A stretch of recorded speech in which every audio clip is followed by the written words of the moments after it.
Y les tenemos que hablar de dos cosas muy importantes. Uno es de la hepatitis C, de la epilepsia, y otro es de la diabesidad, porque se ha celebrado un congreso muy importante que habla de que provocaría 70.000 nuevos casos anuales de cáncer en Europa. Y queremos explicarles, doctora Abellón, por qué es tan peligrosa la diabesidad. Bueno, lo primero sería explicar qué es la diabesidad. La diabesidad es la unión o la relación que hay entre la obesidad y la diabetes. Cuando decimos que tenemos un perímetro de cintura grande, y por eso tenía Mariló el cinturón, es decir, cuando tenemos un abdomen prominente, lo que ocurre es que tenemos mucha grasa a nivel del abdomen, a nivel visceral.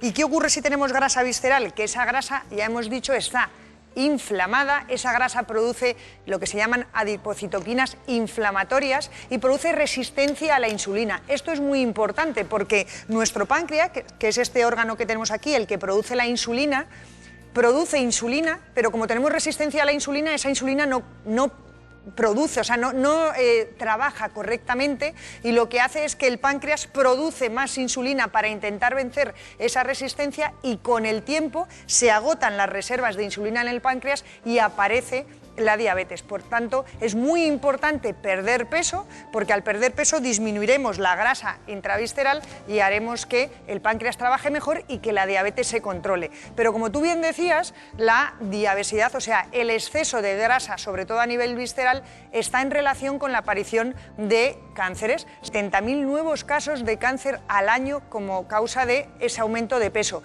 y producen un 14% de muertes en los varones y un 20% en las mujeres. Por tanto, somos más sensibles las mujeres a ese exceso de peso. ¿Dónde se producen esos cánceres? Pues sobre todo a nivel de colon, aumenta el riesgo de cáncer el tener un exceso de grasa. Vamos a quitar todo este paquete para poder ver bien el riñón, que se encuentra al fondo.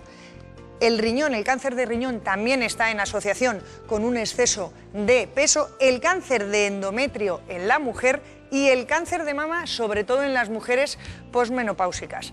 Por tanto, si tenemos exceso de grasa y somos diabéticos, vamos a perder peso lo primero para controlar nuestra diabetes y sobre todo para disminuir el riesgo de morir por un cáncer. En eso, gracias doctora Abellón, en eso, y otra cosita que también les queríamos comentar es que en España hay muchas personas que sufren epilepsia, pero ahora se abre para ellas una puerta de esperanza.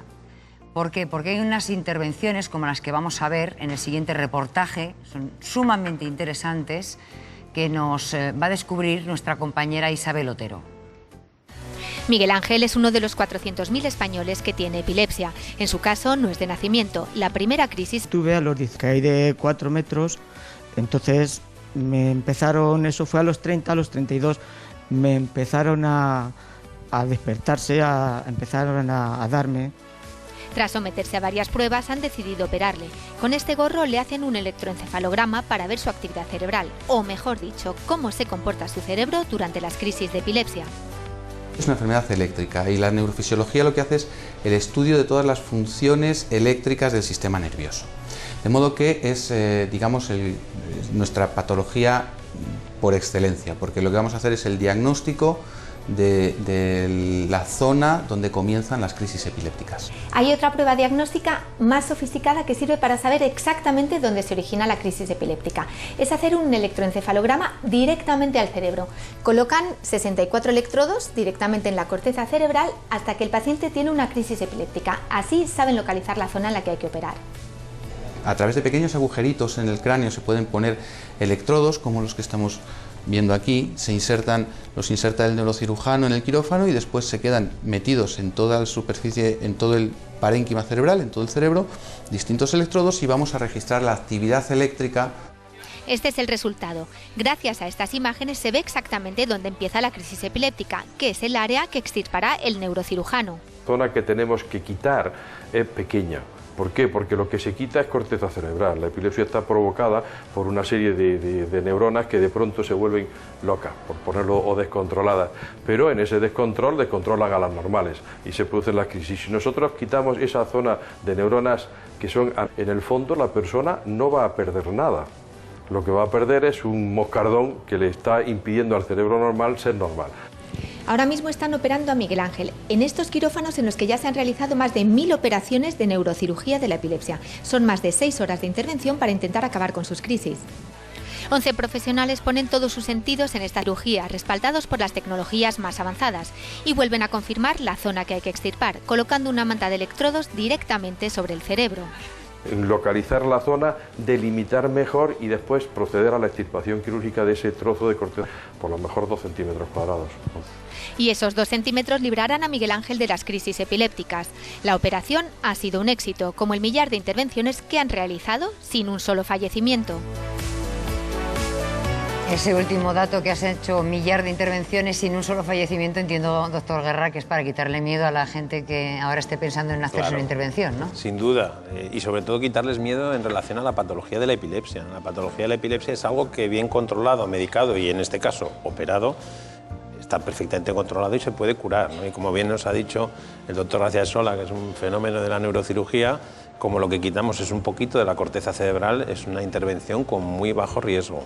Hablando de 2 centímetros de lo que se le quita la corceta. Exacto. Y sobre todo, Alejandra, también el estigma. Sí, bueno, es cierto que las convulsiones o los brotes son muy llamativos y que dan mucho miedo. Por lo tanto, es fundamental que la familia se informe muy claramente de cómo tiene que proceder cuando surge a las personas que conviven con quien padece esta enfermedad, y tranquilidad, que esto está muy superado, pero se necesita información. Claro. Bueno, 902 40 40 26 sigue abierto, el eterno teléfono, ese no se cansa nunca de atender sus llamadas. Mañana vamos a hablar del cuello, de problemas del cuello. Se pueden hablar muchas cosas, pero lo vamos a canalizar por una vía. Sí, empezaremos preguntando, ¿te duele el cuello? ¿Has tenido alguna vez dolor en el cuello? Bueno, pues veremos qué partes del cuello nos pueden doler y sobre todo a qué se puede deber. Pero también, por ejemplo, dolor en el hombro, que puede ser o cuando estás echado sobre el hombro o simplemente al movilizar